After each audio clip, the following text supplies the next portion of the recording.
Hello everyone. तो आज मैं आपके लिए लेकर आई हूँ मैनिफेस्टेशन, सोच को सच बनाने का सफर, इस ऑडियो सीरीज का 6th एपिसोड, जो कि है लॉ ऑफ अट्रैक्शन। एक बार जब आपने अपने गोल की तरफ काम करना शुरू कर दिया, तो अब समझिए थोड़ी सी पेशेंस ही रखने की देर है और आपकी मैनिफेस्टेशन का रिजल्ट आपको मिल जाएगा। मैनिफेस्टेशन में एक और एक्टिविटी है जो बहुत ही काम की है और जो हमें हमारे सपनों के करीब ले जाने में पूरी तरह से मदद करेगी। वो है लॉ ऑफ अट्रैक्शन। मैनिफेस्टेशन की तरह ये भी जादुई वर्ड्स ही लगते हैं और सच मानिए तो करते भी जादू ही हैं। तो अब समझ लेते हैं ये लॉ ऑफ अट्रैक्शन है क्या। तो इसका सीधा सा मतलब है लाइक अट्रैक्ट्स लाइक। हमने सुना है जैसी करनी वैसी भरनी, या फिर जो बोओगे वही पाओगे, या what goes around comes around. तो बताइए, इन सब का मतलब भी तो यही है ना जो लॉ ऑफ अट्रैक्शन का है। यानी इससे हमारा जुड़ाव, हमारा रिश्ता नया नहीं बल्कि बहुत पुराना है। तो आइए अब जरा विस्तार से जान लेते हैं कि ये लॉ ऑफ अट्रैक्शन करता क्या है, या इसका मतलब क्या है। इसका मतलब है कि अच्छाई अच्छाई को ही अट्रैक्ट करती है और बुराई बुराई को। मतलब जो हम करेंगे, सोचेंगे, बोलेंगे, वही हमारे पास आज नहीं तो कल वापस आएगा। अब ये हम पर है कि हम क्या सोचना, कहना और करना चाहते हैं, क्योंकि हम अगर अच्छा करेंगे तो हमारे पास भी अच्छाई ही वापस आएगी, और अगर हम बुरा करेंगे तो हमारे पास बुराई ही वापस आएगी। तो इसका मतलब तो यही हुआ ना कि अगर हम अपने सपनों को पूरा करना चाहते हैं तो उसी के बारे में सोचें, उसी से रिलेटेड सोचें और एक्शन करें, तभी तो हमें वो मिलेगा। लेकिन बहुत बार ऐसा होता है कि हम कहना, सुनना, बोलना और करना तो कुछ और चाहते हैं, मगर हो हमसे कुछ और ही जाता है। अगर सही वक्त और मौके पर हमने सही बात कही तो वो ब्लेसिंग बन जाती है, और अगर सही वक्त और मौके पर हमारे मुंह से गलत बात निकल जाती है तो वो गलती बन जाती है। लेकिन कभी कभी कुछ सही होने के लिए गलत होना भी जरूरी होता है। यही यूनिवर्स का नियम है, क्योंकि जो होना है उसे हमसे करवाने के लिए उसके अपने तरीके हैं। ठीक वैसा ही जैसा हमने हिल स्टेशन वाले एग्जाम्पल में देखा था। सुंदर जगह पर पहुंचने के लिए ऊबड़ खाबड़ रास्तों से होकर तो गुजरना ही पड़ेगा। अब ये हम पर है कि हम ऊबड़ खाबड़ रास्ते को गलत और अड़चन समझें, या फिर उसे सिर्फ एक रास्ता समझें। बहुत बार अपने या अपनों के साथ जब कुछ बुरा होता है तो हम खुद को उसके लिए ब्लेम करते हैं। ये भूल जाते हैं कि इस पूरे यूनिवर्स का हम एक छोटा सा हिस्सा है, पूरा यूनिवर्स नहीं है। यानी हम जो कर सकते हैं वो एक्शन है, यानी कर्म। बाकी हमें यूनिवर्स पर ही छोड़ना है। और लॉ ऑफ अट्रैक्शन भी यही कहता है, हमें जो मिलेगा वही मिलेगा जो हमारे एक्शंस, हमारी सोच है।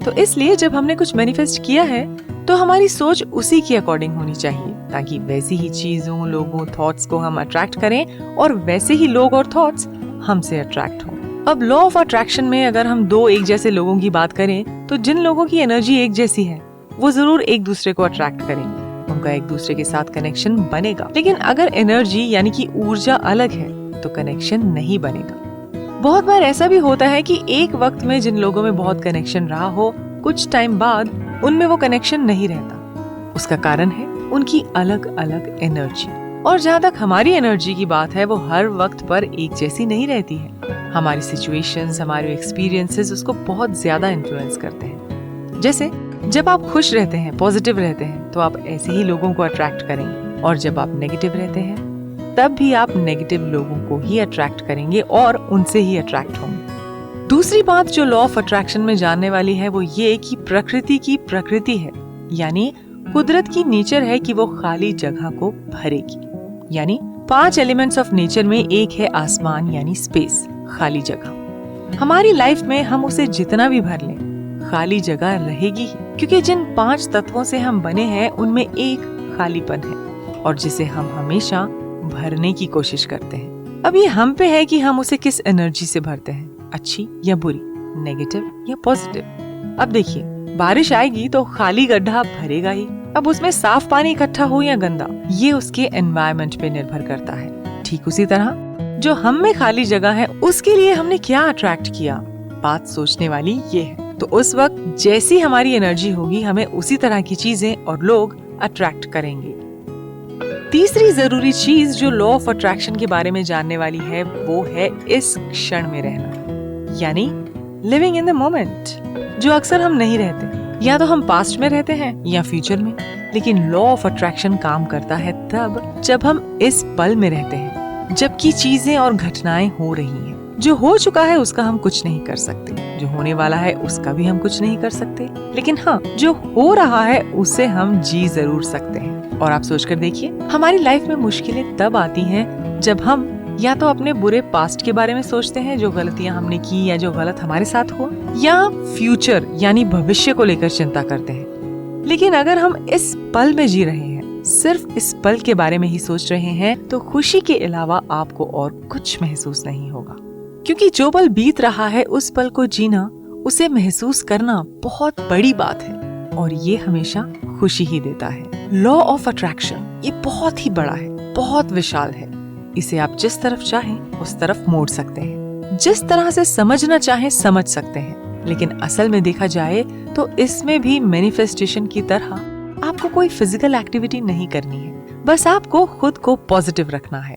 जो हो रहा है उसको एक्सेप्ट करना है, समस्या समझकर नहीं, बल्कि एक मास्टर प्लान का हिस्सा समझकर जीना है। तो इससे हमें ये पता चलता है कि लॉ ऑफ अट्रैक्शन कोई बहुत मुश्किल काम नहीं है। जैसा आप सोचोगे वैसा ही आपके साथ होगा।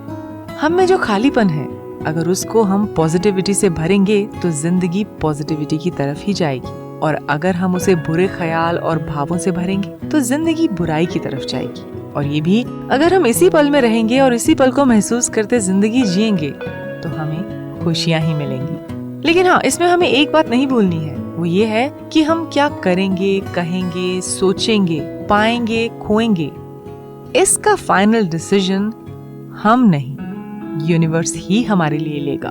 और ये भी याद रखना है कि एक्शन हमारे द्वारा ही होगा।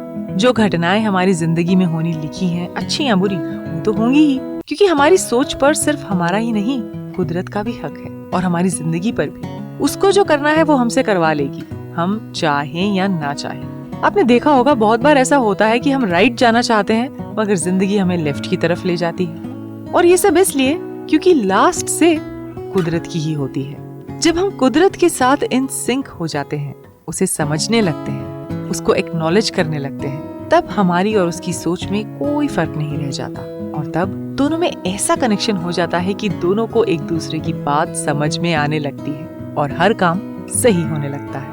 हम कह सकते हैं कि मैनिफेस्टेशन और लॉ ऑफ अट्रैक्शन का आपस में बहुत करीबी रिश्ता है, या कहें कि दोनों इंटरडिपेंडेंट हैं। मैनिफेस्टेशन या संकल्प जहां अपने सपनों को साकार करने के बारे में सोचना है, तो लॉ ऑफ अट्रैक्शन एक रूल है जिसके सहारे हम मैनिफेस्टेड ड्रीम को सच बना सकते हैं। और इसी के साथ मैनिफेस्टेशन का 6th एपिसोड यही खत्म होता है। और जाने से पहले मैं फिर से आपसे कहना चाहूंगी कि ये जो व्यूज मैंने आपके सामने रखे, ऐसा मेरी सोच है, मैं ऐसा सोचती हूँ, और मेरी सोच इन्फ्लुएंस्ड है जो मैं पढ़ती हूँ, देखती हूँ, सुनती हूँ, और जो मैंने अब तक एक्सपीरियंस किया है, जो हो सकता है आपसे अलग हो, और हो सकता है आपको गलत लगे, हो सकता है आपको सही लगे। जैसे भी लगे कमेंट सेक्शन में जरूर लिखिए।